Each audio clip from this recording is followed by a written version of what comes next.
I'll start by asking about the name Qualmpeddler. Yes. Would you mind explaining I will what explain it means? yes. Qualmpeddler is someone who peddles qualms. Qualms are anxieties, worries, concerns, and a peddler, one who hawks these around and sort of, reflects these worries and airs them around. So it's kind of like what a comedy is about, really. It's what a comedian is, a qualm peddler. Someone who looks at the kind of concerns and worries around and tries to filter them back through it in a comedic way. And it's also a pleasing word. I quite like the word qualm peddler. Yeah, a lot of your live sort of short shows and tours seem to have very pleasing words. Did you sort of sit there for a few weeks just trying to think of the most pleasing words? Well, yeah, because there's so many tours, there's so many shows around. If you think of an interesting word, then that word becomes the word that leads everyone to the show. So it's kind of like it's a good word to, it's a good thing to have as a search. If you go into Google and you Google up qualm peddler, you just come to that. There aren't any other qualm peddlers around. No, you're the only one. I'm the only one. And then the tour's still ongoing? It is, yeah. I've just been in Eastern Europe. I did a gig in Helsinki and I did a gig in Tallinn in Estonia. I've done gigs in Sweden, all around Britain, Australia, New Zealand, all around Scotland. So it's been quite a big, very long tour now, nearly 2 years. And I've got one more gig to do at Wembley Arena at the end of November. So how much do you adjust your own performance, or do you at all when you're performing to sort of Wembley Arena as opposed to a more intimate sort of venue? I try not to make it that different. I mean, I think that logistically there's certain things that become harder in a bigger room, because I like to have a bit of conversation with the audience, but it's quite difficult in a big room, because if somebody shouts out from the back, nobody can hear what they say, and it has to be relayed to you, and it can slow the whole process down a little bit. So I tend to do less of that in the bigger rooms, and but I try to make it like a normal gig. I think that's the trick of it. When the first time I did an arena gig, I was a bit intimidated by it and the size of it, and I didn't really sort of engage with it as a gig. I thought I'd better do it as a kind of, but I actually thought I'd better perform it in a different way. But actually, no, the trick of it is the way to do it is to treat it as just an ordinary gig. And do you ever feel sort of slightly more nervous, perhaps, when you know that this is the show that's going to be filmed for the live DVD, because it's immortalised, I suppose, but when that's the case? Well, yes. I mean, there is that slight extra bit of surge of adrenaline, because you think, well, this is it. I get one go at this, and I hope it's a good gig, and I think that perhaps I do ramp up. Certainly the level of concentration goes up, and I can't. I have to sort of think about the show quite a lot more before I do it. But no, I mean, I think really you can't think too much like that. You can't get too nervous and hung up about it. I think you have to just sort of treat it as one gig on the tour. I mean, there's certain things you can do to give yourself put yourself in a good position. That is, do a run of shows, get the show really worked in, and then record it. I think that's how I like to try and arrange it, because then the show's kind of bedded in, it's flowing, you're confident with the material, so it's a good time to record it.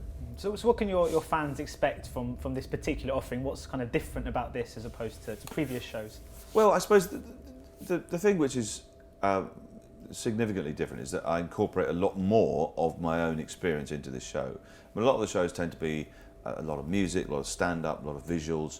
This has all of those things, but it also has quite a lot of personal recollection of my trip to China in this case.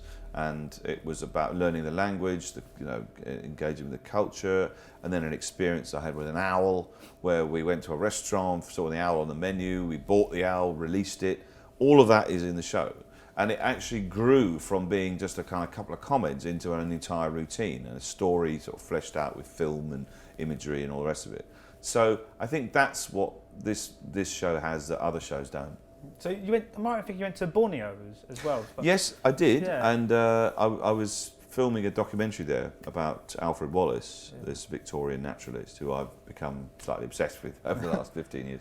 And but that was during in the middle of the tour I made that. So I mean, visiting sort of Southeast Asia and China and places like that, is that really sort of, have you felt kind of enriched since, and do you find that you've got more to write about it in your in comedy? Yeah, I think so. Yeah, I mean, I think that those kind of experiences do give you all kinds of ideas. I mean, they give you ideas that you didn't really predict.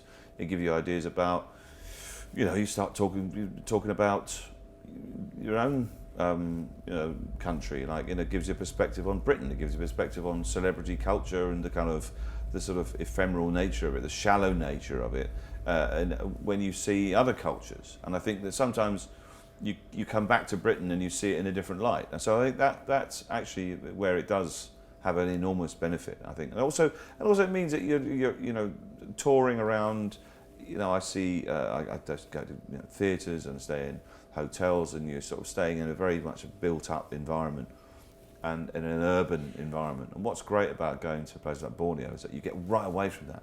You just spend time in nature. You spend in the elements, and you get to sort of appreciate a different sort of way of life. And I think that you appreciate your own comforts, I think, perhaps a bit more, and you're not, you can write about that. It's kind of quite revealing about yourself. Because it's interesting that you went sort of mid-tour, because tours, kind of understated just how shattering they must be. Yeah. I'm surprised you managed to sort of find time to. Well, it was a bit intense. It's unusual, put it that way. To sort of fit in a 3-month jungle shoot in the middle of a tour is unusual. It wouldn't normally happen that way, but that's the way it panned out.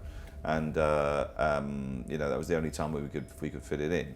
And then been filming, particularly in places like Borneo and in jungles like that, there's a lot of prep. There's loads of time you have to spend with permits and filming permits, and you get a very small window of opportunity to make it. So that was the only time I had to do it. But yeah, it was a bit intense. I literally went from doing the gigs to Borneo, and then from being in Indonesia for like 2.5 months, I went straight to Australia, and suddenly from living in a hammock with wearing no shoes all day, I was suddenly on stage in front of 2,000 people.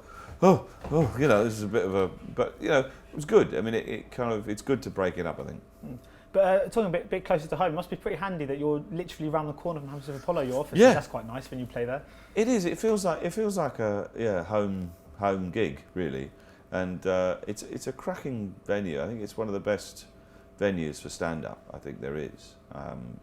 It's quite big. It's not a small venue by any means, but it doesn't feel too big. It feels quite intimate, and it started out life as a cinema, and as well as a music venue. And so it's got this sort of, the sight lines are brilliant. Everyone can see, everyone can hear, and there's a great, there's a good vibe about the place. I think so much has happened there. So many people have played there. The Beatles have played there.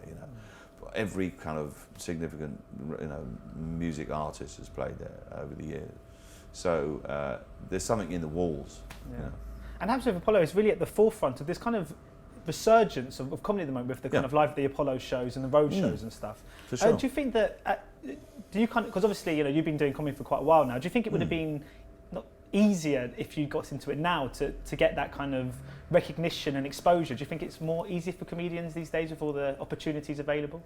Well, certainly there's more opportunities, that's right, yes. And I think that you're right, there has been a resurgence, and it's down to television. It's down to exposure brought about by TV, and there's no doubt that if you're a comedian, you appear on one of those shows, like particularly Live at the Apollo, there's an enormous amount of interest, because TV now is watched in a different way. I think that's the other thing, and it's watched in a way that didn't really exist when I started out doing comedy, and that is that people will watch it and then tweet about it while they're watching it. So there's this sort of it builds momentum as you're watching a show. Oh, this is great, and then all those comments go around, and then the TV then is watched again online. It's watched on catch up, and then clips of it make it onto YouTube. And so, what can be a 15-20 minute routine on a TV show at a certain time has this huge other life that kind of lives around it. Then that's something totally different to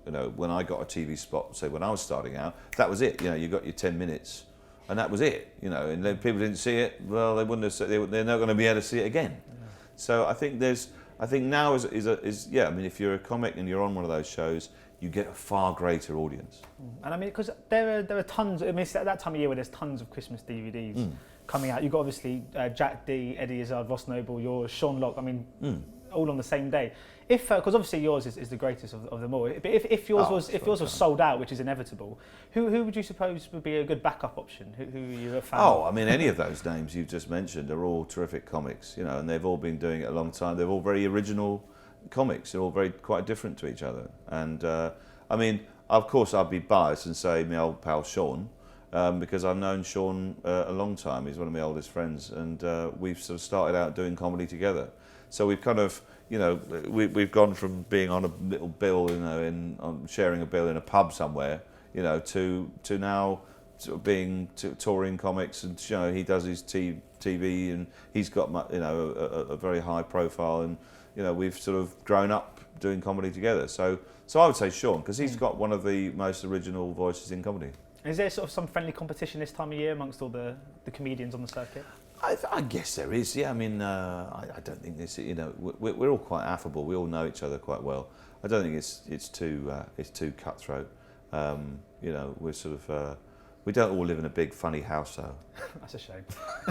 My final question, just quickly, because I'm predominantly from a movie website, so I was wondering, what's your favourite ever comedy movie? A comedy movie, I think, would probably be it's either Spinal Tap, or coming a very close second is Waiting for Guffman.